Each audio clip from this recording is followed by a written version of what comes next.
Egypt.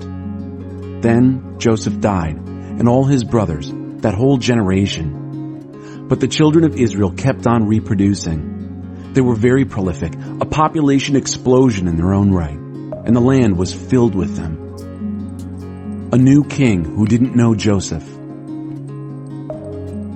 A new king came to power in Egypt who didn't know Joseph. He spoke to his people in alarm. There are way too many of these Israelites for us to handle. We've got to do something. Let's devise a plan to contain them, lest if there's a war, they should join our enemies or just walk off and leave us. So they organized them into work gangs and put them to hard labor under gang foremen. They built the storage cities Pithom and Ramesses for Pharaoh. But the harder the Egyptians worked them, the more children the Israelites had, children everywhere. The Egyptians got so they couldn't stand the Israelites and treated them worse than ever, crushing them with slave labor. They made them miserable with hard labor, making bricks and mortar and backbreaking work in the fields. They piled on the work, crushing them under the cruel workload. The king of Egypt had a talk with the two Hebrew midwives. One was named Shiphrah and the other Puah.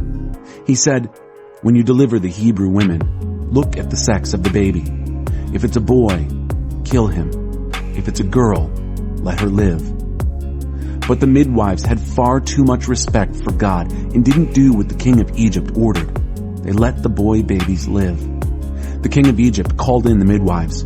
"Why didn't you obey my orders? You've let those babies live." The midwives answered Pharaoh, "The Hebrew women aren't like the Egyptian women. They're vigorous. Before the midwife can get there, they've already had the baby." God was pleased with the midwives.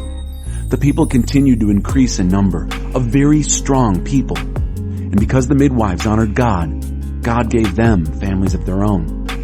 So Pharaoh issued a general order to all his people. "Every boy that is born, drown him in the Nile, but let the girls live." Chapter 2. Moses. A man from the family of Levi married a Levite woman. The woman became pregnant and had a son.